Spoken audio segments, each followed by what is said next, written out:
Lahat sa pangalan po ng Kapatirang Iglesia, Trinity Neighborhood Church, kami po ay bumabati sa inyo ng isang mainit na hapon at salamat sa hapong ito na ating isasagawa ang ating buwanang every month na ating Gospel hour service. At sa hapong ito ay nagpapasalamat tayo sa good numbers of visitors. Kayo po ay inanyayahan, pinadalhan ng mga imbitasyon at nalulugod po kami na nakasama po namin kayo sa ating gawain sa hapong ito. Gusto po sanang i-recognize sa mga nagpaunlak. No? Una po sa lahat ay yung pong pamilya ni Glenn na aming pong regular gospel hour visitor monthly. Galing pa po sila ng Kainta. So we would like to welcome them again. We appreciate your effort para po sa ating monthly gospel hour service. Ganun din po yung family ni Sister Josie, no? Si Nanay Shena, si Kai, si Kobe, si John Tree, no? Sila po ang ating mga bisita, no? So bukod po kay Carlos, ngayon nakita na natin yung ibang mga relatives ni ating Sister Josie na taga Malabon, no? At sa Libis Bukid Malinta naman, no? Yung bisita ni Brother Ian at ni Sister Maan, si Jonel, no? Battery, welcome Brad. Salamat sa iyong presensya sa umagang ito.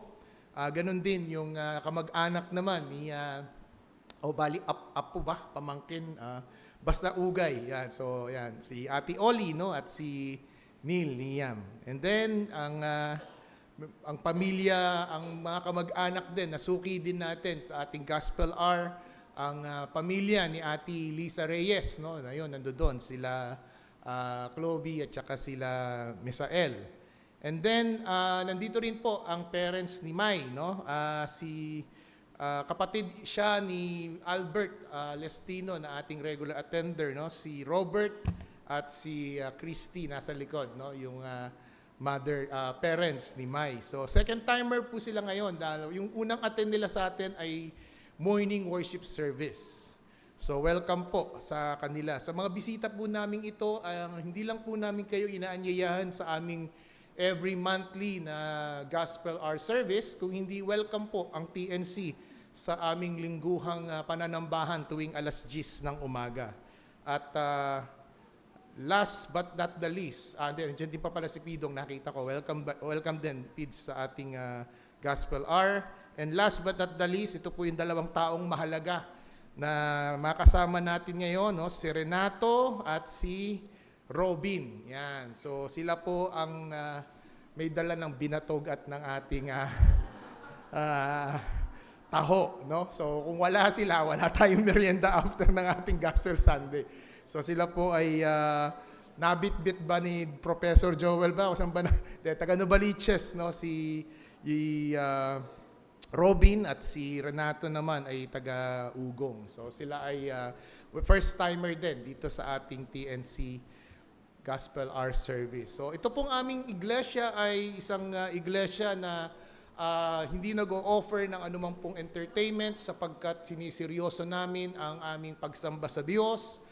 Ang inyo pong masusumpungan sa aming gawain ay ang pangangaral at pagtuturo ng salita ng Diyos. Ito rin na binibigyan namin ng mahaba-habang oras at panahon sa pagpapaliwanag at pangangaral upang ang ating mga kaluluwa ay makinabang.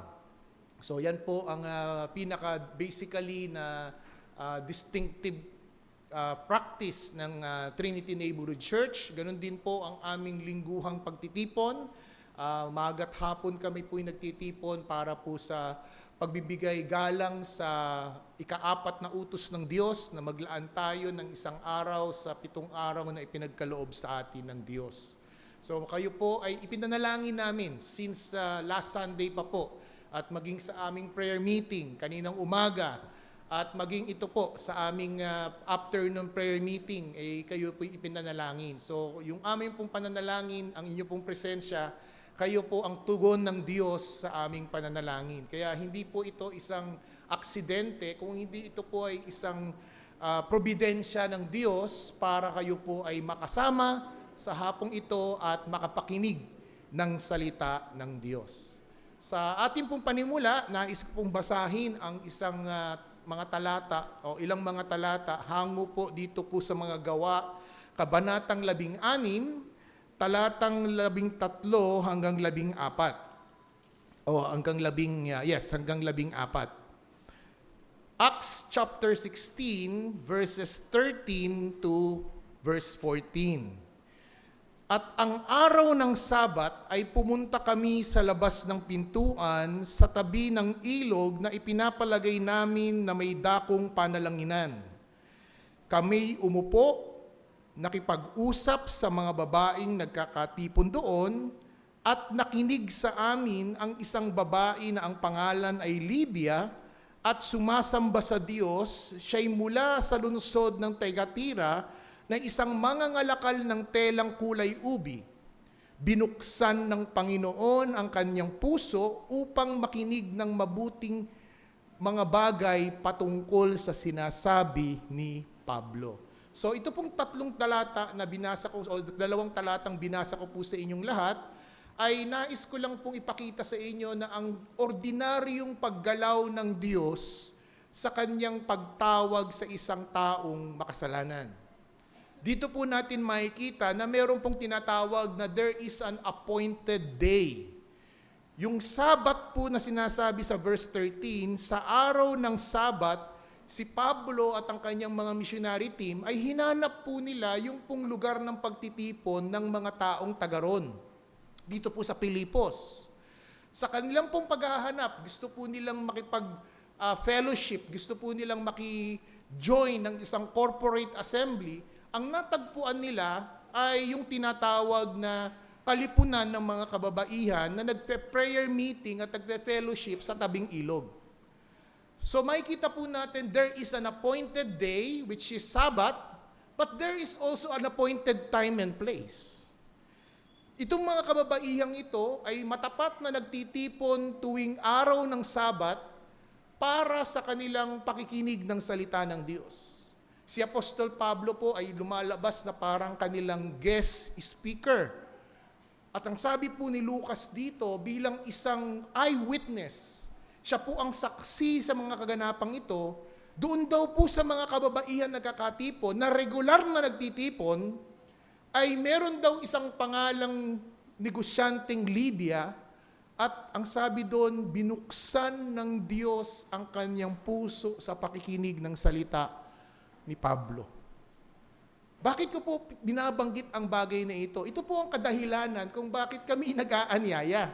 Kung bakit po kami nag-i-invite, patuloy po namin kayong ini-encourage na dumalo, makinig ng salita ng Diyos. Kasi hindi namin alam saang panahon at saang dako maaaring kumilos ang Diyos sa inyong mga puso at kakasangkapanin po niya ang isang ordinaryong gawain para kayo ay makaunawa ng salita ng Diyos. So ito pong si Lydia, regular siyang pumupunta sa pagtitipong yun. Hindi po sa isang beses niyang punta lamang. Ito po ay mga bagay na makikita natin sa kanyang regularity of kagustuhang makapakinig ng salita ng Diyos, siya'y regular na dumadalo. At minsan doon sa kanyang regular na pagdalo, kumilos ang Diyos at ang sabi po sa verse 14 ay binuksan ng Diyos ang kanyang puso upang tumalima sa salita ng Diyos. So, ang isang aming panalangin ay kung hindi man buksan ng Diyos ang inyong puso sa katotohanan ng salita ng Diyos, matamnan. Ganoon naman po Hindi po aani ang palay kung hindi itatanim. Di po ba? Hindi po aani kung hindi sisibol. Hindi aani kung hindi ito lalago. Kinakailangan po ng pagdidilig at pagkukultivate ng salita ng Diyos sa ating mga puso upang dumating ang pagkakataon sa probidensya ng Diyos, sa soberanong pagkilos ng Diyos, tumawag siya ng mga makasalanan tungo sa pagsisisi at pagbabago. Yan po ang karanasan ng karamihan sa amin. Sa aming pong pagdalo, kami inanyayahan, kami po in-expose ng aming magulang sa gawain tuwing linggo. Dahan-dahan pong natamnan ng aming puso ng salita ng Diyos. At itong mga katotohanan ito, dahan-dahang lumalago hanggang dumating ang pagkakataon na tinawag kami sa tunay na pagsisisi at pananampalataya sa Kanya. Hindi po reliyon ang nakakapagligtas. Hindi po ang ating pagsisimba o ang ating paggawa sa paggawa ng kabutihan. Hindi po. Ang ginawang perpektong gawa ni Kristo Jesus sa krus ng Kalbaryo, ang tanging dahilan kung bakit ikaw at ako ay naligtas. Kung paano po ninyo mauunawaan yung pong sakripisyo ni Kristo, yan po'y magiging bunga ng inyong patuloy na pagbabasa ng salita ng Diyos, pakikinig ng salita ng Diyos. So yamang po, tayo po'y magsimula sa isang panalangin, tayo po'y tumayo lahat sa ating panimula.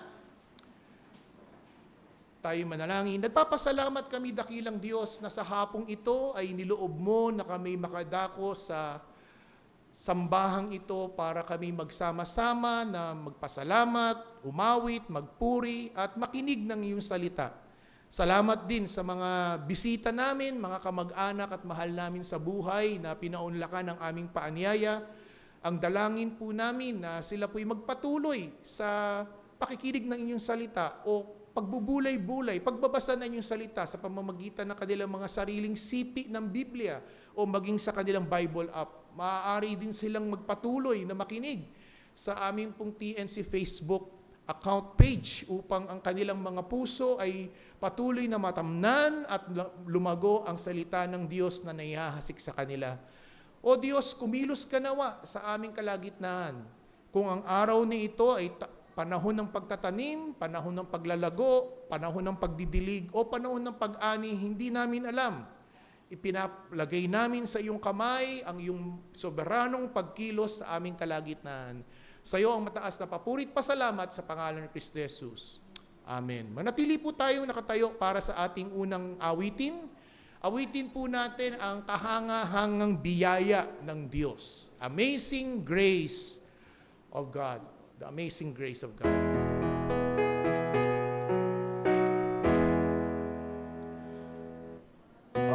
Amazing grace, how sweet the sound that saved a wretch like me. I once was lost, but now I'm found. Was blind, but now I see. Second verse. 'Twas grace that brought my heart to thee, and grace my fears relieved.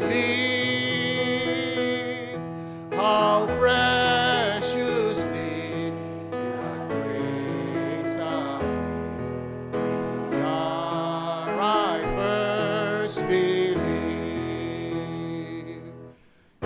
Many dangers, toil, and snares I have already come. This grace what brought me, and grace will lead me home, and cleanse this flesh and heart shall fail, and mortal sight shall cease. I shall possess within the gate of joy and peace.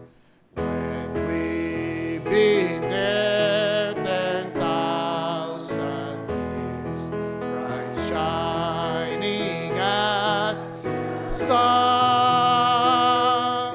with no less days to sing God's praise when we first began.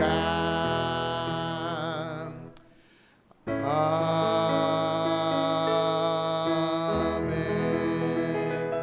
muna po tayo sa ating pagpapatuloy. Para po sa ating pagbasa ng salita ng Diyos na siya naman pong gagamiting batayan ng ating pangangaral sa hapong ito, ay makibuklat kayo sa sa inyong mga sipi ng Biblia o sa Bible app o di kaya sundan po ninyo sa ating screen ang teksto na ipapangaral sa atin sa hapong ito.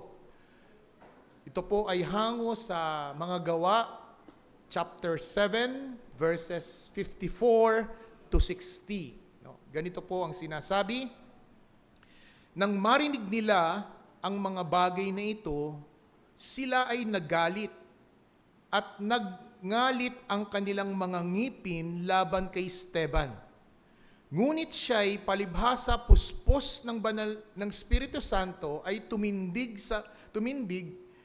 sa langit na nakita ang kaluwalhatian ng Diyos na si Jesus na nakatayo sa kanan ng Diyos. Sinabi niya, "Tingnan ninyo, nakikita kong bukas na ang langit at ang anak ng tao ay nakatindig sa kanan ng Diyos. Subalit sila'y nagtakip ng kanilang mga tenga at sumigaw ng malakas at sama-samang sinugod siya. Siya'y kanilang kinaladkad sa labas ng lunsod at pinagbabato at inilagay ang mga saksi sa kanilang mga damit sa paanan ng isang binata na ang pangalan ay Saulo. Habang binabato nila si Esteban, ay nananalangin siya, "Panginoong Jesus, tanggapin mo ang aking espiritu." Siya'y lumuhod at sumigaw ng malakas, "Panginoon, huwag mo silang panagutin sa kasalanang ito." At pagkasabi niya ito ay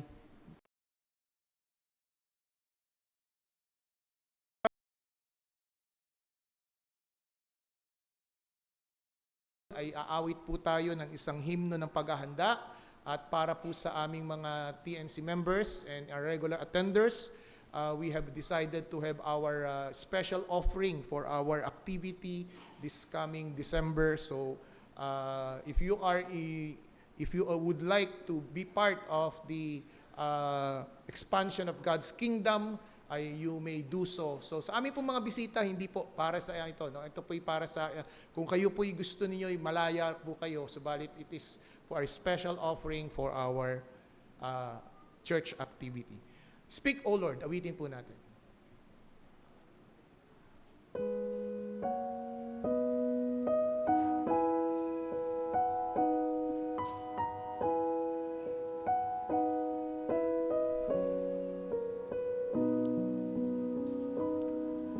Speak, O Lord, as we come to you to receive the food of your holy word.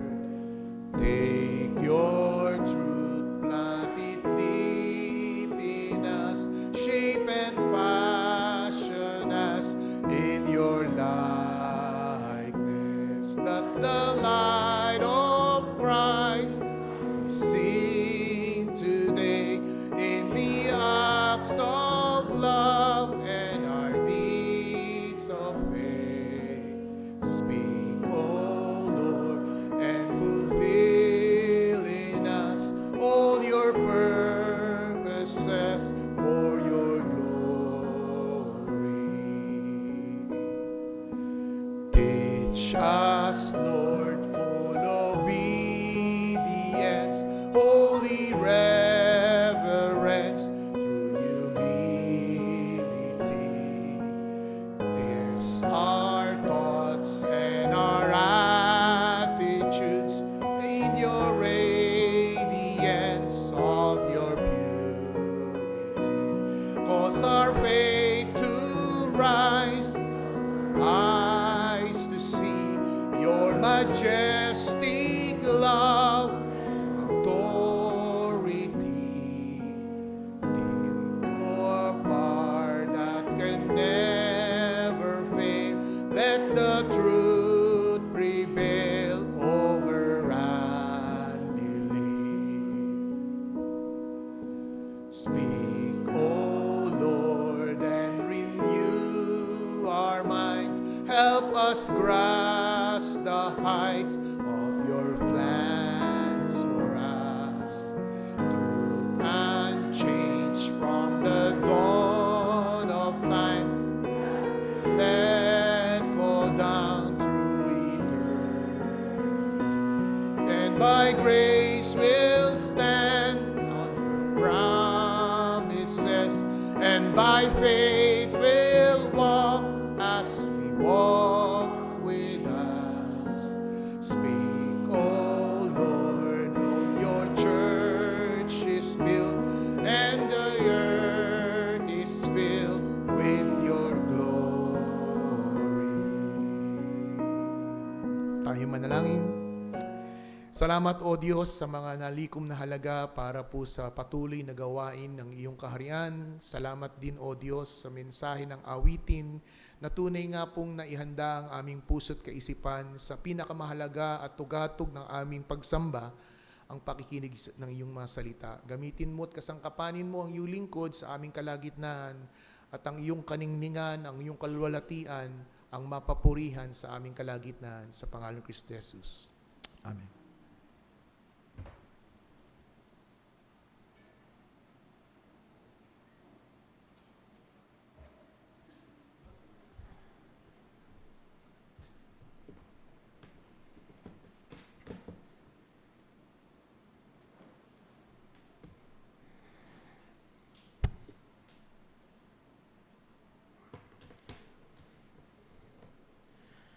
Isang mapagpalang hapon sa lahat ng kapatiran, ganun din sa aming mga bisita. Ikinagagalak ko kayong makita sa araw na ito. At alam ko, sa buong linggo, tayo ay pagod na sa patuloy na pakikinig ng ating balita. Sa araw-araw na sakit ng ulo na naidudulot ng samot-saring korupsyon, samot-saring kamatayan, bagyo. At nawa, alam ko itong oras na to nandito tayo para naman makapakinig ng mga salitang may buhay. Tama ba? Kaya sa hapong ito, nawa tayo ay magkaroon ng puso at tengang bukas. Kung pagod na tayong makinig sa mga samot-saring problema ng ating bayan, ng ating mundo, tayo ngayon makakaninig ng buhay na nagmumula sa Diyos na mabuti. Pero para magamit ko lamang, no, parang bilang panimula, gagamit din ako ng isa pang trahedya na nangyari nakaraang linggo o ilang linggo na nakalipas lamang. Kung inyong malalaman o inyong kilala, ay may nagtaong pangalan ay si Charlie Kirk. Si Charlie Kirk ay isang conservative na influencer na nagpupunta sa mga colleges sa Amerika at siya ay nagpapangaral, siya ay nag-argument sa mga estudyante. Ang nais niyang magawa ay maipaintindi kung ano ba ang nakasulat sa Scripture. Patungkol sa kasarian, patungkol sa marriage, patungkol sa ano bang dapat para isang maging mabuting tao. Pero sa kabila nun, nakita natin na maraming nagagalit sa kanya. Maraming oppose sa kanya. Kaya nung September 10, nabalitaan na lang natin na during sa kanyang pagsasalita, maraming tao nandun, ay bigla na lang may pumutok na baril at siya ay namatay. Itong pag-assassin sa kanya ay nag-iwan ng isang asawa at 2 anak na babae. Si Charlie Kirk ay sikat, yes. Pero sa buong mundo, hindi lamang ito limited o hindi lamang ito nangyayari sa kanya, kay Charlie Kirk lamang. Ngunit maraming mga mananampalataya nang dahil sa kanilang pananampalataya, sila ay nakakaranas ng persecution. Sila ay nakakaranas ng paghihirap. Sila ay nakakaranas ng pag-aapi ng mga kapwa na galit sa Diyos at ganun din ay galit sa kanila. Ano ang tanong na naiisip natin? What is the question that lingers our mind? O hindi lang tayo, yung mind ng mundo. Bakit ba ginagawa ni Charlie Kirk yung ginagawa niya? O kaya, bakit yung mga mananampalataya, sa kabila ng ang dami nang namamatay, na pe-persecute, nagpapatuloy pa rin? Sila ay sumasampalataya pa rin kay Kristo. Bakit ang isang Kristiyano ay nagpe-persevere o nagpapatuloy, ang daming threat, Ang daming paghihirap sa pananampalataya. Ano ang basis o foundation ng kanilang pananampalataya? Alam nyo ba sa buong mundo ano ang pinaka-persecuted na religion? Hindi ko na kailangan sagutin, di ba? Christianity. Christianity lamang ang makikita nyo na kahit saang bansa ay pinipersecute at worse, marami ay pinapatay. Ano ang kailangan nating makita sa hapong ito, mga kapatid, sa aming mga bisita? Nawa tayo ay matuto sa buhay at example ng pinakaunang martir o ang pinakaunang pinatay sa ngalan ni Hesukristo sa Christian Church. Walang iba kundi si Stephen. Si Esteban. Si Esteban na isang faithful follower of Christ at isang officer ng church, ng iglesia. Recently siya lamang ay naitalaga bilang deacon. Ganon din siya ay a gifted preacher. Siya ay pinatay. Kaya aking marahil basahin muli ang ating teksto na magmumula sa Acts chapter 7 verse 54 to 60. Aking basahin sa Tagalog, sabi sa verse 54, nang marinig nila ang mga bagay na ito, sila ay nagalit at nagngalit ng kanilang mga ngipin laban kay Esteban. Ngunit siya, palibhasa, puspos ng Espiritu Santo, ay tumitig sa langit at nakita niya ang kaluwalhatian ng Diyos at si Jesus na nakatayo sa kanan ng Diyos. Sinabi niya, tingnan niyo, nakikita kong bukas ang mga langit at ang anak ng tao na nakatindig sa kanan ng Diyos. Subalit sila'y nagtakip ng kanilang mga tenga at sumigaw ng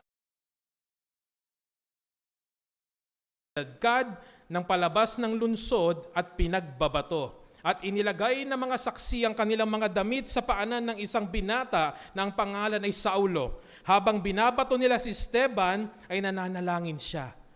Panginoong Jesus, tanggapin mo ang aking espiritu.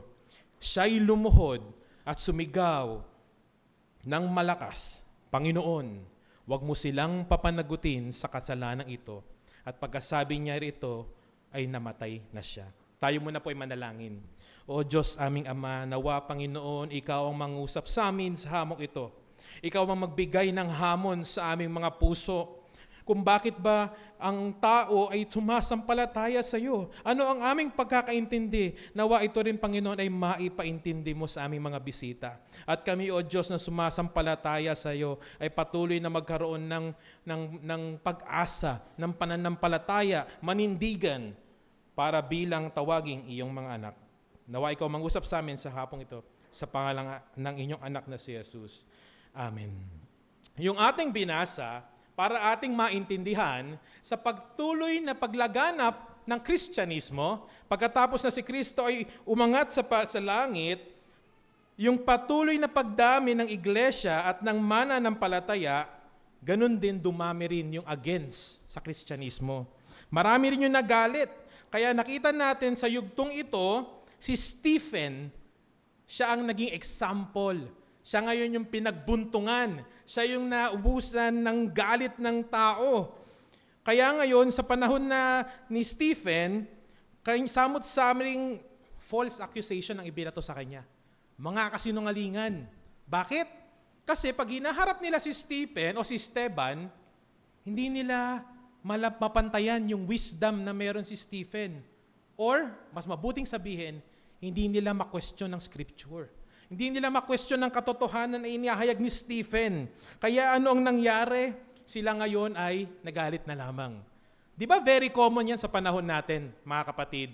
Pag tayo ay nagpapahayag ng mabuting balita, tayo ay nagbabahagi sa ating mga kaibigan, sa ating mga pamilya, ano ang madalas maririnig natin? Di ba agad comment? Parang naiinis. Church. Church na naman, Christian. Banal-banal. Di ba madalas yun ang naririnig natin? Hindi na ito bago. Kahit sa panahon ni Esteban, ito na rin yung nangyari. Ngunit sa Esteban, nakita natin na siya ay bilang newly appointed deacon ng church, siya ay tagapagsilbi, he is gifted, pero sa kabila naranasan pa rin niya yung persecution ng pagpatay ng tao ng isa-isang inosente. sa isang inosenteng tao dahil sa lamang sa pananampalataya kay Kristo. Sa pangyayaring iyon, tila nagkaroon tayo ng idea anong itsura ng impyerno. Kung paano nagagalit yung mga tao, a brief portrayal of hell in earth, tapos nakita rin natin yung light ng glory ng Panginoong Diyos. Nakakatakot yung dinanas ni Stephen. Malamang binabasa natin to at hindi natin lubos maintindihan. Pero nakakita ka na ba ng tao na binato ng malaking bato sa ulo hanggang siya ay mamatay? Malamang hindi pa.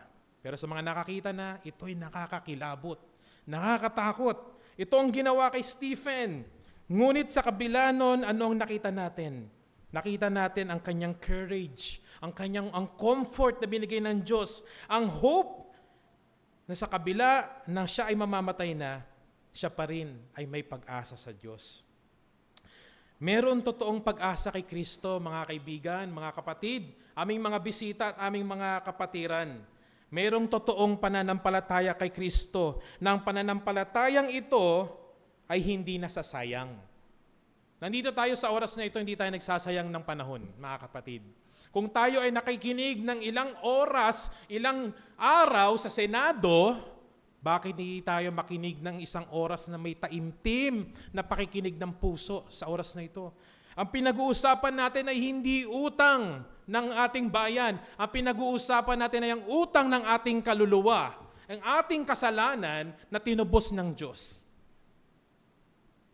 Tila mas matimbang sa bilyon-bilyon na ninakaw ng gobyerno, mas matimbang ang kaluluwa mo, kapatid. Mas matimbang ang kaluluwa mo. Kung ikaw ay haharap na sa Diyos, kung ikaw ay mamamatay din, alam mo ba saan ka pupunta? Na-consider mo ba yun?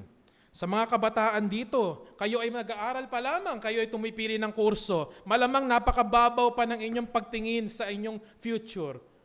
Pero sa kabila ng iyon, na-consider nyo rin ba kung ano ang inyong standing sa harap ng Diyos? Nawa sa hapong ito, magkaroon tayo ng pag-asa na kung sino man ang magre-repent, kung sino man ang magsisisi, kung sino man ang magbibigay ng kanilang pananampalataya kay Kristo na tanging daan sa kaligtasan, ay tulad ni Esteban, ay magkakaroon ng siguradong kaligtasan. Kaya sa hapong ito, ang mensahe sa atin napakasimple lamang. There is a glorious hope for those who put their faith in Christ. Merong napakalaking biyaya ng pag-asa sa mga taong sumasampalataya kay Kristo. Nais kong bigyan ng linaw nang itong assurance na ito is not the assurance of our future.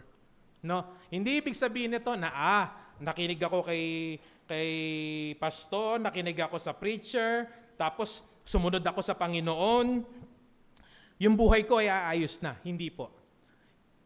Hindi ito patungkol sa success ng ating personal career, hindi ito patungkol sa success ng ating relationship, hindi ito patungkol sa success ng ating financial wealth, pagyaman, o kaya hindi ito patungkol sa kung ano man ang tingin nating kailangan natin. For the Scripture did not promise these things. Hindi po ipinapangako yan ng banal na salita, but rather, the promise is about our eternal soul. Yung kaluluwa natin, mga kapatid, mga bisita.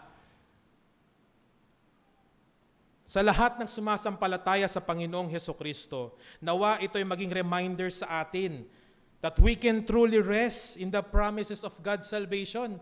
Meron tayong pangahawakan. Sa kabila na tayo ay nangihina sa ating pananampalataya, ang Diyos pa rin ay tapat para tayo ay iligtas. Ganon din sa mga bisita namin na wala pang relasyon sa Panginoong Hesukristo, nawa ito ay maging pagtawag sa iyo sa hapong ito. May this be a wake-up call, kapatid. Because in the end of the day, it is you and the Lord. Ikaw ang haharap. Hindi kami ang haharap para sa iyo. Pag humarap ka sa Diyos, ikaw ay kanyang huhusgahan. Kaya napakahalaga ng mensahe ngayon. Na kahit na ang isang mananampalataya ay mamamatay, nakita natin, very common, nakatena ba kayo ng mga Christian funeral service? madalas nakikita natin medyo malungkot of course, pero may kasayahan, no? May kasayahan yung mga pamilya, yung mga bisita. Hindi sila masaya dahil namatay yung kanilang minamahal sa buhay, pero sila ay may kasiyahan dahil ano ang sinasabi nila? Kasi si tatay, alam ko saan pupunta. Kasi yung asawa ko, alam ko saan pupunta. Kasi yung anak ko, alam ko saan pupunta. Compared sa isang lamay na wala silang idea kung sino ang Diyos, pag sila ay mamamatay na, wala na. Napaka-tragic na maisip, napaka-brutal na maisip mo na pag ako'y namatay na, wala na, ganun na lang. Nakakalungkot. Ngunit kay Kristo, nagkakaroon ito ng pag-asa. Ano ang makikita natin sa ating pag-aaral sa hapong ito? Dalawa lamang. Ano ang isang mararanasan ng isang Kristiyano sa katotohanan ito? Una, earthly suffering because of the gospel. At pangalawa, heavenly anticipation because of the gospel. Doon tayo sa una, earthly suffering because of the gospel. Nakita natin si Stephen, yung kanyang pagkamartir, yung kanyang pagkamatay, ay ang dahilan nun ay dahil sa kanyang faithful proclamation and defense of the gospel. Nagalit yung mga leader ng Hudyo, yung leader ng mga Sanhedrin, sila ay nanggigil. Bakit? Dahil sa pagtapat na pagpapayag ni Stephen. Remember, si Stephen ay napakaayos na tao. Hindi siya kriminal. Ang ginawa ng kanyang mga kalaban, marami ang nag-false accuse sa kanya. Ngayon siya ay dinala sa high priest. Ang sabi sa kanya ng high priest, Stephen, totoo ba to? Anong ginawa ni Stephen? Itinanggi ba niya? Hindi. But rather, ang ginawa ni Stephen, mababasa natin sa chapter 7, ipinahayag niya na mula kay Abraham hanggang kay Moses, hanggang sa panahon natin ngayon, ang Diyos ay tapat. Ang Diyos ay mabuti. Ang Diyos ay nagpapadala ng kanyang mga promises ng kaligtasan. Pero anong ginawa nyo? Kausap niya yung high priest. Anong ginawa nyo? Pinapatay nyo yung mga mensahero. Pinapatay nyo yung mga propeta. Ngayon na dumating na ang Mesaya, pinapatay nyo rin. Napakasakit na rebuke. Marinig na mga high priest. So anong ginawa nila? Nanggigil sila, nagalit sila. Hindi na kailangan ng due process nito. Dahil sa Jewish law, sabi, dapat bukas pa to Bibigyan pa ng second trial. O kaya, mag-aas sila ng permission ng Roman governor. Pwede ba namin i-execute itong taong to dahil siya ay blasphemer? Anong sabi ng mga high priest at ng mga angry mob? Hindi na kailangan ng due process. Hilahin na yan palabas. Tapusin na yung buhay niyan ngayon. Ngayon din. Yun na nangyari kay Stephen. Kaya nabasa natin sila ay puno ng galit and rage, furious. Pero alam nyo ba sa Greek word, ano ang ginamit? Ang ginamit sa Greek word, they are cut to the heart. Diprento tais cardiais. They were cut to the heart na yung kanilang puso ay parang hiniwa, hindi dahil sila ay nasaktan, na-offend, o kumbaga parang emotional lamang. Hindi. Sila ay nanggigil. Sila ay nanggalit. Yung kanilang puso ay parang hiniwa nung sila ay nirebuke ni Esteban. Ganun ang naranasan ng mga taong ito.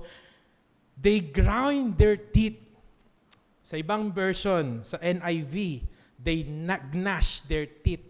Nanggigil ang kanilang ngipin. Alam niyo ba sa New Testament saan ginamit yung gnashing of teeth? Sa mga tao na nasa impyerno. Galit sa Diyos, nanggigigil sa Diyos. Pero dito yun ang ginamit.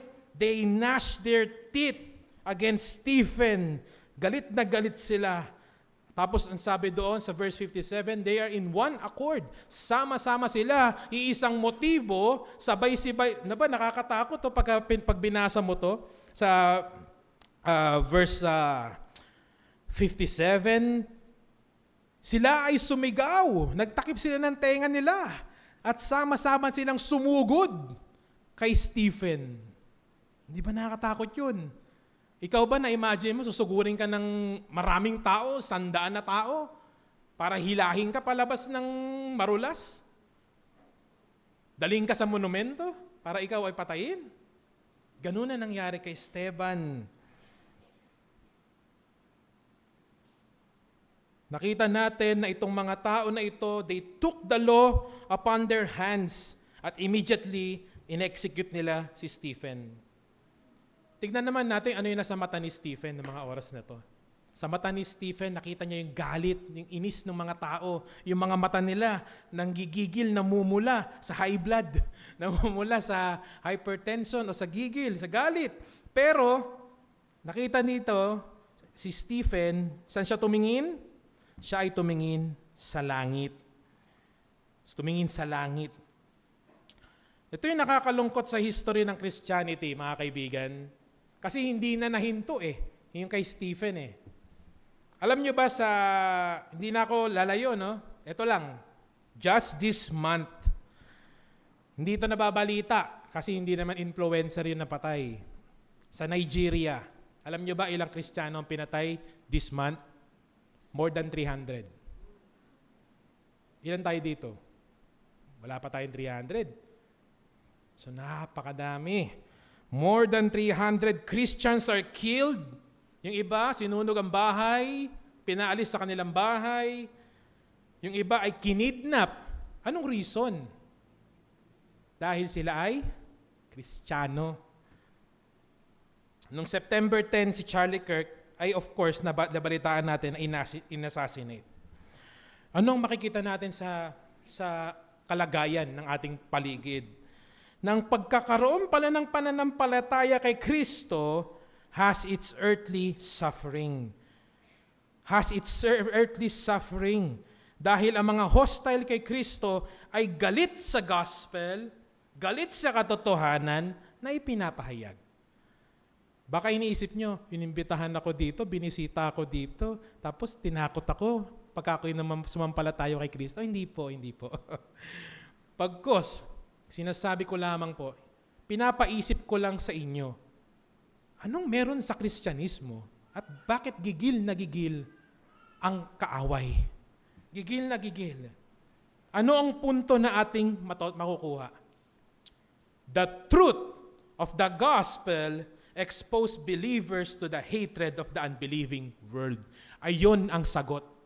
Dahil ang gospel ng Panginoong Hesukristo ay may katotohanan. Kung paano ang mga tao ay nagagalit sa katotohanan, ganito rin na mararanasan ng mga mananampalataya. Kaya pala, kung isang mananampalataya siya ay nagbagong buhay na, napansin mo, nababawasan ka ng barkada. Napansin mo, nababawasan ka na ng mga nakapaligid sa iyo. How? Bakit sinabi sa salita ng Panginoon sa Roma 8 verse 7, "For the mind that is set on the flesh is hostile to God. For it does not submit to God's law. Indeed, it cannot. Those who are in the flesh cannot please God."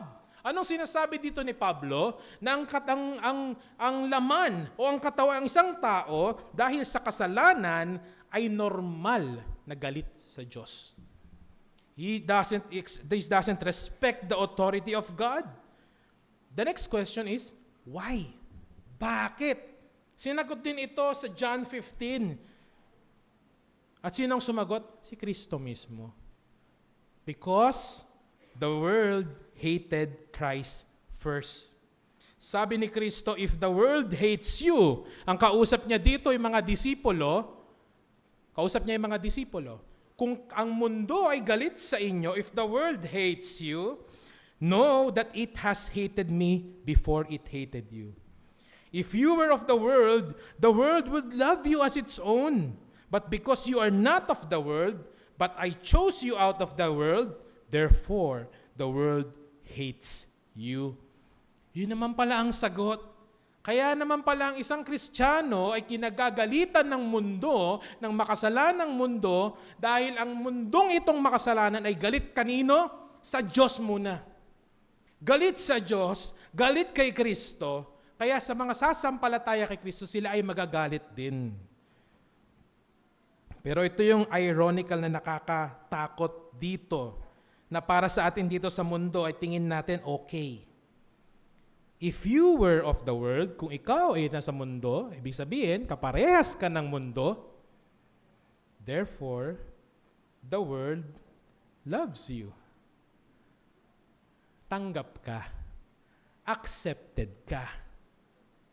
Magnenegosyo tayo ng DPWH.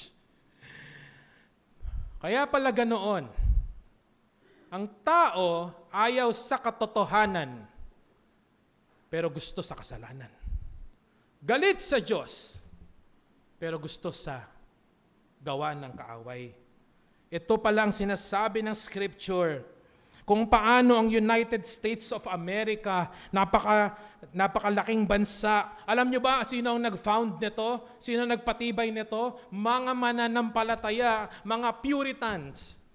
Kaya yung Harvard, hindi naman yan sinimulan na kolehiyo para sa kung ano-anong kurso eh. It is primarily as a seminary. Seminaryo sa mga nag-aaral ng Biblia para sa pagpapalaganap ng ebanghelismo. Sinama na lang ang kurso ng biology, sinama na lang ang kurso ng mathematics, engineering. Anong ginagawa ng Harvard ngayon? Tinatanggal ang theology. Tinanggal ang patungkol sa Biblia. Napaka-absurd. Nakakaawa yung ating mundo ngayon, yung morality ng ating paligid. Yung biblical values ay tinatanggal na. Hindi lingid sa inyong kaalaman na kahit dito sa Pilipinas, yung ating education system, yung ating mga hospital na yung ating patungkol sa gender, lahat ay inaatake na rin ng mga liberal. Bakit? Sila ay galit sa katotohanan. Sila ay galit sa katotohanan. Nung si Charlie Kirk ay napatay, ilang araw lang, meron siyang mga kaibigan na nagpunta sa mga colleges, nag-interview. Ang tanong is, anong masasabi mo sa pagka-murder, pag-assassin, pagpatay kay Charlie Kirk? Alam niyo sabi ng mga kabataan to, napangiti eh. Buti na lang. Buti na lang. Laking gulat nung reporter o nung nag-i-interview. Gusto mo nang may pumapatay? Masaya ka na may na-murder na tao dahil magkaiba lang kayo ng pananampalataya, ng opinion, ng views? Ngayon, nakakalungkot yung ating paligid kung paano si Esteban ay pinatay dahil sa kanyang pananampalataya. Nakikita natin hanggang ngayon, ang values, ang morality ng Scripture ay tinatanggal na rin at pinipersecute ang mananampalataya. Pamilyar kayo sa ating mga PNP police, pamilyar kayo sa ating mga sundalo. Alam nyo ba na sila ay naka-uniforme, di ba? Ang kanilang uniforme ay nagsimula yan sa ancient times para ma-identify kung saang panig ka. In short, kung ikaw ay taga-Pilipinas, ang kalaban mo ay taga-ibang bansa, hindi ka mapagkamalang taga-ibang bansa pagka nagkaroon ng gera at baka ikaw ay mapatay. Kaya yung mga sundalo noon, naggawa sila ng uniform. Uniform para organize. Makita na ikaw ay taga-ganitong lugar. Magkakampi tayo. Ganon din, kasabay ng pag-create na ganon, nagkaroon ng mga medals para makikita, ikaw si general, ikaw yung mas magaling, ikaw yung leader, kumbaga. At makikita natin sa gera, na pagka nagsimula na ang gera, kung ano yung uniforme ng kalaban mo, kahit gaano siya kalayo, basta yun ang uniforme niya, aatakihin. Tama ba? Aatakihin. Paano pagka nakita nila yung general? Yun ang uunahin. Yun ang pinaka-aatakihin nila.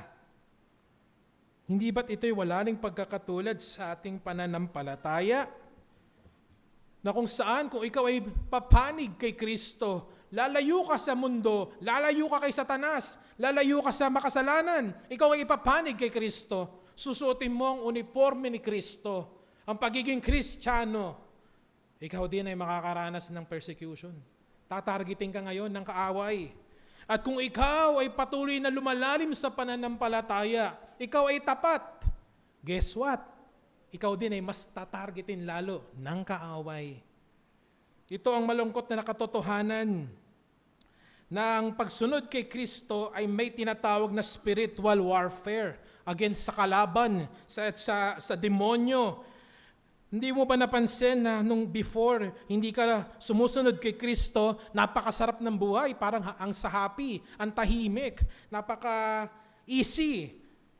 That is the point, mga kapatid, mga bisita. Kung ang buhay mo ay gano'n nung wala kay Kristo, magdalawang isip ka. For the devil no longer need to attack you. Why? For you are already his.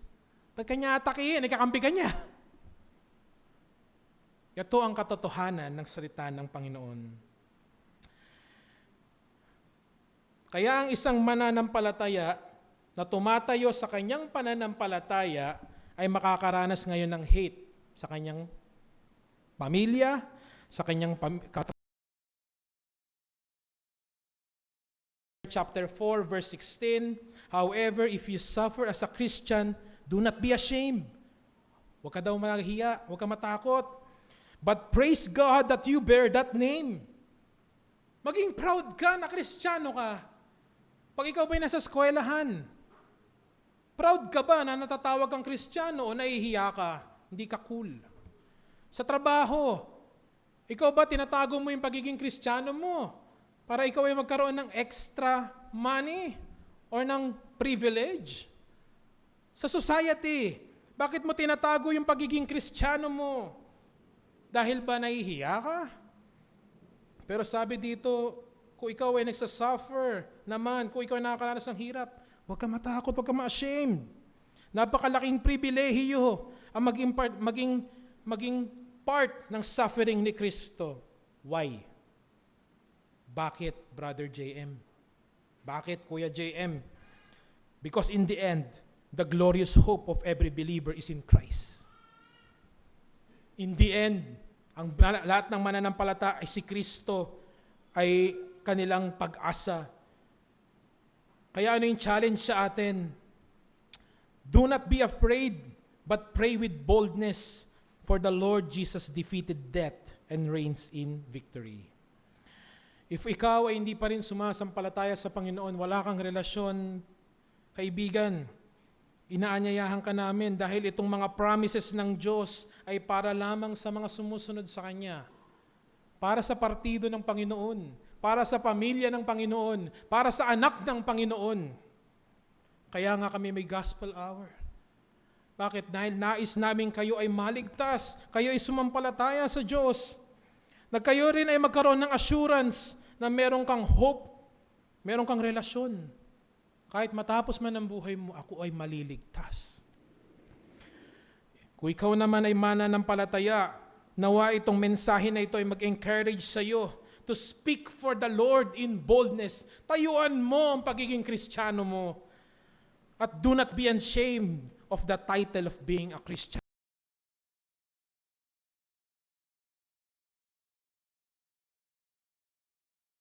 Siya ay Diyos.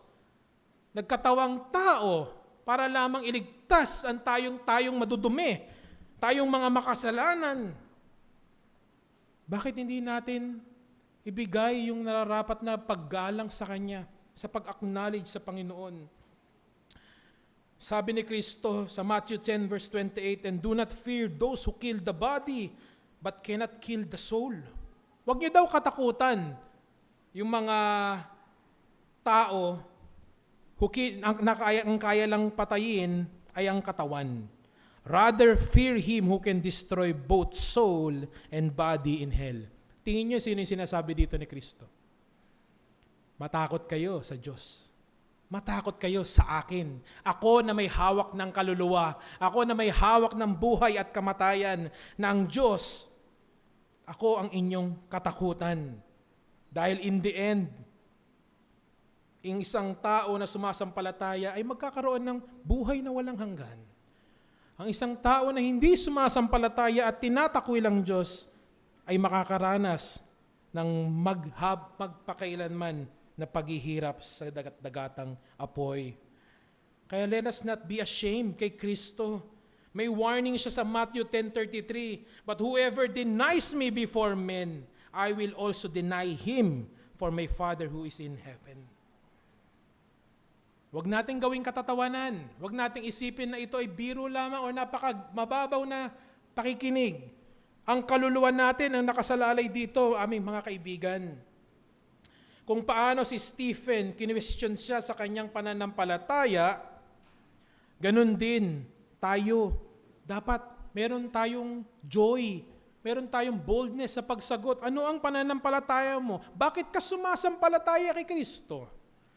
Christianity is very unique, mga kapatid. Kung paano ang mundo ay galit sa Kristyanismo, isipin nyo, bakit marami ang nagagalit sa Kristyanismo? Dahil ang katotohanan ay nandoon.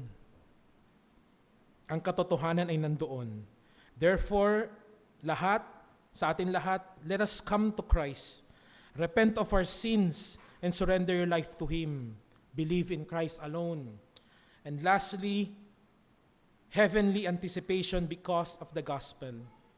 Kung nakita natin ang persecution, tingnan naman natin kung ano ang naranasan ni Stephen sa harap ng persecution. The response of Stephen during his persecution is strange and extraordinary. Nakakaiba. No? Kakaiba. Bakit?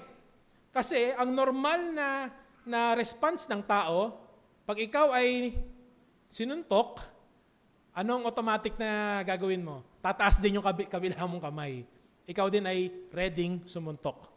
Kung ikaw ay sinabihan ng masama, ikaw ay ready rin magsalita ng masama sa mga nagmamaneho. Ikaw ay binusinahan ng malakas, tit! Ready ka rin sumagot. Normal. Nakita natin na ang tao, pagka nasasaktan, ay pag inaapi, ang response ay lumalaban. Pero si Stephen kakaiba. Nakita niyo? Stephen act differently. Alam niya yung gigil, yung galit ng mga tao, pero anong ginawa ni Stephen? Tumingin sa langit. Tumingin sa langit, he gazed his eyes in the heaven at nakita niya na bumukas ang kalangitan. Wow! Hindi ito, itong account na ito ay hindi lamang basta-basta sinulat ni Luke. But rather, ito ay totoo. Dahil nung nakita ni Esteban na bumukas ang langit, nakita niya ang Diyos, nakita niya si Kristo, anong ginawa niya? Sinabi niya ito, nakita ko ang langit. Nakita ko ang Diyos. Nakita ko si Kristo. Anong ginawa ng tao? Nagalit lalo. Di ba? Siya ay lalong hinila palabas. Tapos nung siya ngayon ay pinagbabato, siya ngayon ay papatayin na ng mob, ng tao, ano yung prayer ni Stephen? Ano yung last prayer niya? Verse 60. Siya'y lumuhod at sumigaw ng malakas. Panginoon, huwag mo silang papanagutin sa kasalanang ito. At pagkasabi niya nito, ay siya ay namatay. Ano ang kanyang panalangin? Hindi para sa kanyang sarili, hindi para sa kanyang kaibigan, hindi para sa kanyang minamahal sa buhay. Para kanino? Para sa mga tao na nanakit sa kanya, para sa mga tao na nagmura sa kanya, para sa mga tao na umabuso sa kanya, at sa mga tao na papatay sa kanya sa oras na iyon. Ano ang kanyang prayer? Panginoon, kaawaan mo sila. Kakaiba. Kakaiba. Dito makikita natin ng isang tao pala pag napuspos ng Holy Spirit. Yung transformation ay sobrang kakaiba. Kung ang normal na tao ay gaganti, ay magagalit, makita mo si Stephen nag-iba. Hindi siya gumanti. Hindi siya galit, but rather ipinanalangin ang gumawa ng may kasalanan sa kanya.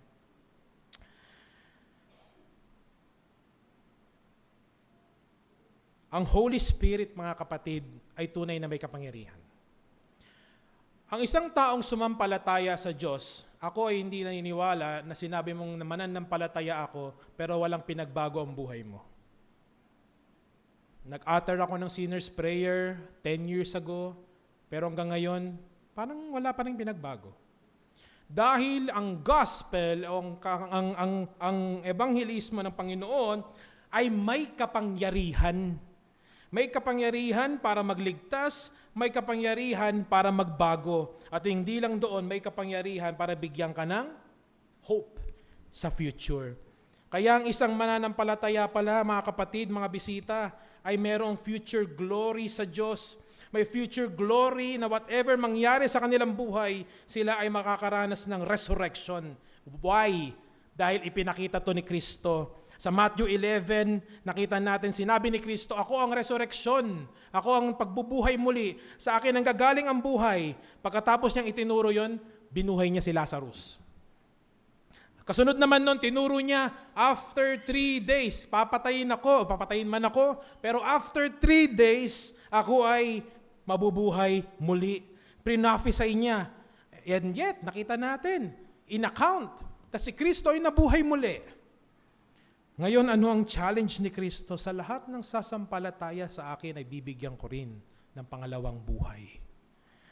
Even though the gospel exposes ang mananampalataya sa suffering and threat of death, yet the assurance of resurrection is far greater than assurance of future hope. Makita natin, di ba, no? Kung ikaw ay gusto mong may ma-achieve, no, sa mga adventurous. Kunyari gusto mo makaakyat sa Mount Everest. Sino ang kukunin mo na tour guide? Sino ang kukunin mo na sasama sa iyo? Yung tao ba na hindi pa nakaakyat sa Mount Everest? Siyempre hindi. Pipiliin mo yung someone na nakapunta na doon, ginawa na yon para sa paggabay sa iyo, ikaw din ay magtagumpay. Kaya makikita natin na kahit ano pala ang ginagawa natin sa buhay, ang hinahanap natin na tagapagturo o ang is someone na nairanasan na yon, nakarating na doon. Ganon din si Kristo. Ganon yung kanyang ipinakita dito. Itinuro niya yung resurrection of life at ipinakita niya. At then sa ating sasampalataya, tayo ngayon ay kanyang binibigyan ng pag-asa. Kaya ano yung hamon sa atin sa yugtong ito? Let us examine the foundation and present state of our soul. Examine mo yung kaluluwa mo. Examine mo. Hindi kita kailangan paakyatin dito sa harap. Hindi kita kailangan palapitin dito, patayuin. Ikaw, in your own mind, isipin mo, saan ako tutungo? Ask yourself, if my time on earth will end today, what will happen to my soul after? Sa pag-aaral, iniisip natin saan tayong school, anong kurso. Yun lang ang iniisip natin. Sa trabaho, anong career na pipiliin natin? Sinong pakakasalan ko? Ikaw ba na-consider mo kung saan patungo ang iyong kaluluwa? Yesterday, isang sikat na pastor, faithful pastor, ang namatay, kinuha ng Panginoon. Pero before siya namatay, ito yung kanyang preach. Sinabi, you are going to hear a rumor one day that Voddie Baucham is no more. Don't you believe it? Don't you believe it? Because though I die, I will rise with Christ. It will not be the end of me, because Christ is raised and I too will be raised with Christ. That is why He is. You don't talk about the firstborn unless there are other who are born after him. Don't you pity me. You pity the one who wants to hold on to Jesus without holding on to the resurrection. You pity the one who has absolutely no hope because they have no resurrected Christ. Ito yung sinabi ni Voddie Baucham. Kahapon, kinuha siya ng Panginoong Hesukristo. At bilang mananampalataya, we know that yung kanyang assurance ay totoo. Puno ng hope. Kasama na niya ang Panginoong Hesukristo. Kaya ano yung ating appeal sa hapong ito? Simple lang. Come to Christ. Kailan? Ngayon. Now. Come to Christ, for only He can give an assurance to your soul. Christ is far more greater than all, for He is our glorious hope. Napakabuti ng Diyos. Sabi sa Matthew 11, sabi ni Kristo, come to me, lahat na nahihirapan, all who labor, are heavy laden, and I will give you rest. Take my yoke upon you and learn from me, for I am gentle and lowly in heart, and you will find rest for your souls. For my yoke is easy and my burden is light. Ang Panginoon Diyos natin, ang tanging kailangan natin para tayo ay magkaroon ng glorious hope sa ating mga kaluluwa. Tayo po'y manalangin. O Diyos, aming Ama, muli kami nagpapasalamat na kahit nakakalungkot na kami ay masubaybayan ang kamatayan ng isang mananampalataya, yet we know na ang mananampalataya ay may pag-asa kay Kristo dahil ikaw mismo na ipinakita mo na ikaw ay nabuhay muli. Kaya ganun din kami, Panginoon, nalalapit sa iyo ngayon. Kami nasasampalataya sa iyo ngayon, na kami na sumasampalataya sa iyo sa oras na ito, O Diyos. Alam namin na ikaw din ang magliligtas sa aming kaluluwa, na kahit kami man ay mamatay, kahit ano man ang mangyari sa amin, kami ay may kasiguraduhan sa langit, kasama si Kristo. Ikaw nawa, Panginoon, ang pumasok sa aming mga puso at magligtas, at ikaw, O Diyos, ang tunay na magbago ng aming kaluluwa sa pangalan ng inyong anak na si Jesus. Amen.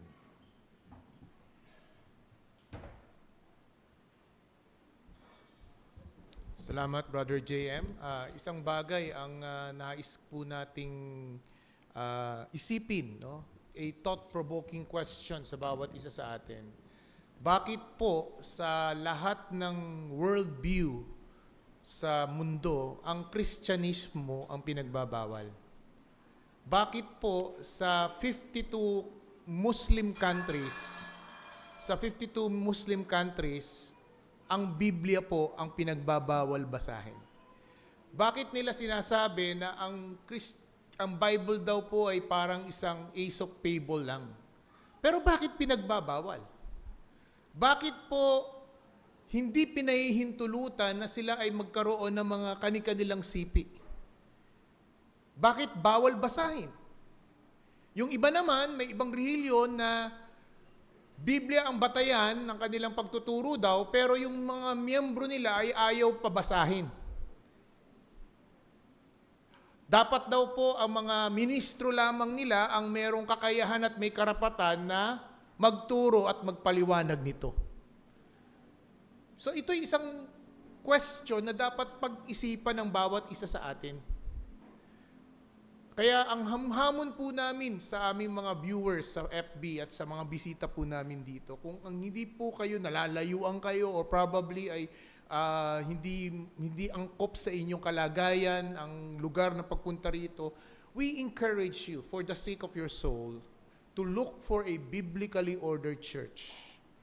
Yung pong isang pagtitipon na kung saan ang salita po talaga ng Diyos ang pangunahing atraksyon, pangunahing ginagawa sa isang pagtitipon para sa kapakinabangan ng ating mga kaluluwa. Sa mga kabataan narito, sa mga millennials, no, at saka sa mga Gen Zs, kahit itanong nyo sa Google, what is the most accurate religion in the world? Ang sasabihin po ni ChatGPT, Christianity. Pag tinanong bakit, ang Christianity religion is the only religion that has historical origin. It is about the life, the burial, the resurrection, and the ascension of our Lord Jesus Christ. Hindi po relihiyon ang ating tinataas sa ating kalagitnaan, si Kristo, ang kaluwalhatian ni Kristo. Ang glory ni Kristo na nakita ni Stephen bago siya malagutan ng hininga. Sa buwan pong ito, kagaya na banggit ng ating kapatid, 2 tao ang kinuha ng Panginoon na some of us makaka-relate. Si Charlie Kirk na 31 years old, si Buddy Bocam na isang 56 years old. Nasa range namin yun, na kaming mga nasa 50s. Si Charlie Kirk nasa range ni Brother JM, nasa 30s. Ang iba ho sa inyo rito ay probably nasa range ni John MacArthur, 86. Pero magkakaiba po ang edad, no? Hindi natin alam kung ano po ang kung saan hangganan ng ating buhay. Pero itong tatlong tao pong ito, si John MacArthur, si Charlie Kirk, at si Pastor Bodie Backham, sila po yung mga taong may ugnayan kay Kristo. Kilala nila ang kanilang Panginoon at tagapagligtas na si Kristo Jesus. Ito ang aming layunin. Ito ang layunin ng iglesia. Ipakilala sa inyo. Magkaroon kayo ng ugnayan kay Kristo Jesus. At yan po ang tema ng ating awitin sa huling bahaging ito. Tumayo po tayong lahat at ating pong awitin sa may saway, In Christ Alone.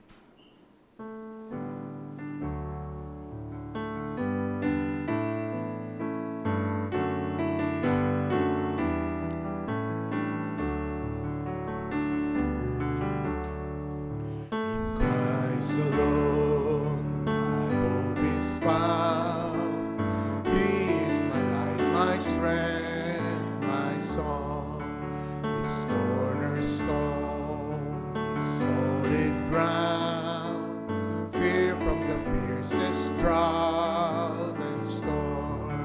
What heights of love, what depths of peace, when fears are still, when striving cease, my comforter, my all in all.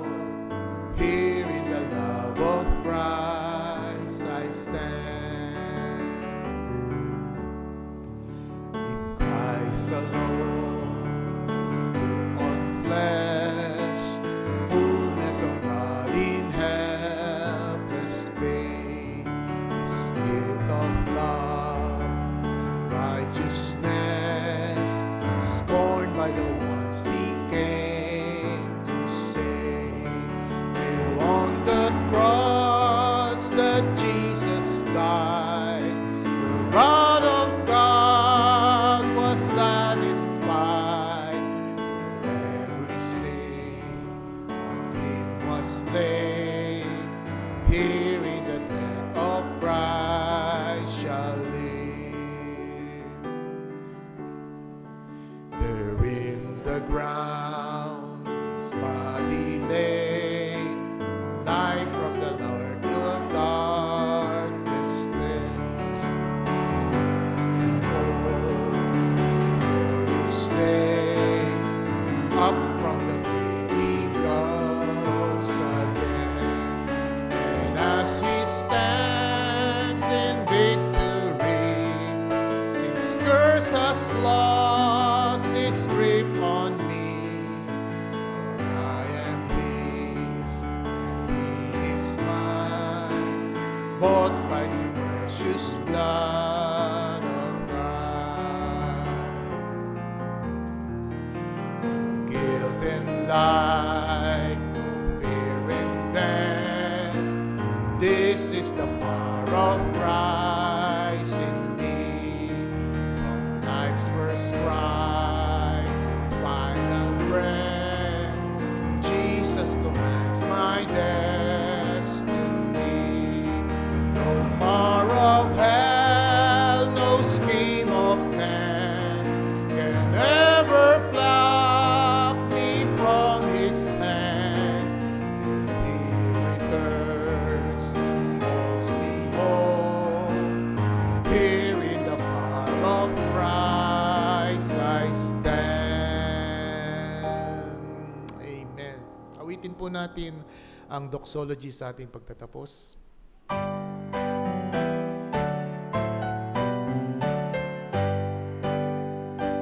Praise God from whom all blessings flow. Praise Him, all creatures here below. Praise Him above, He heavenly hosts. Praise Father, Son, and Holy Ghost.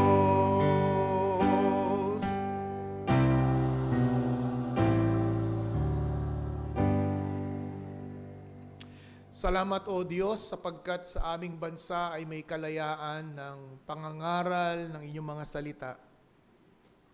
Hindi namin nararanasan ang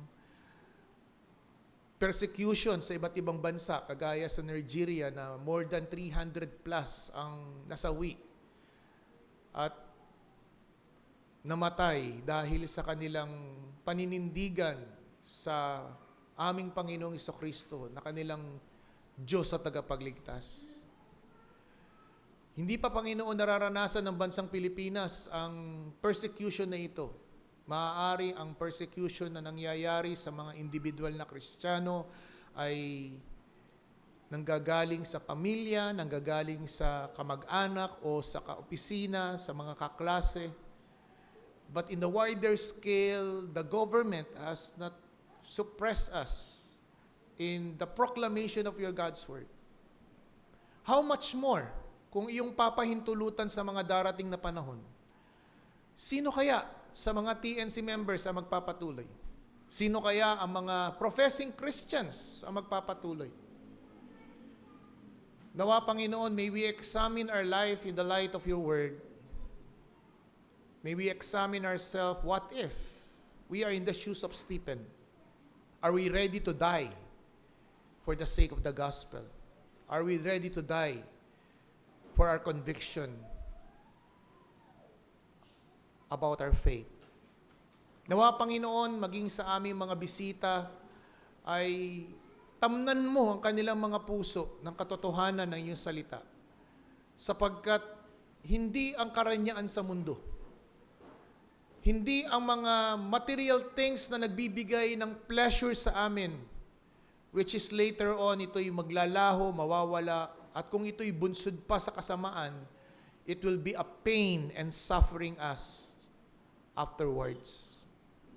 May we see the glorious gospel and the saving work of Christ on the cross for the forgiveness of our sins and the salvation of our souls.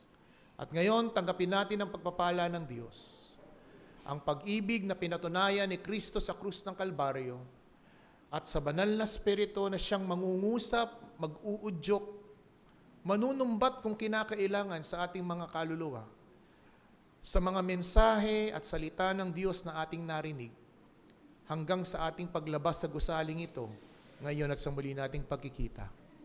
Siya nawa. Tayo po'y maupo sa...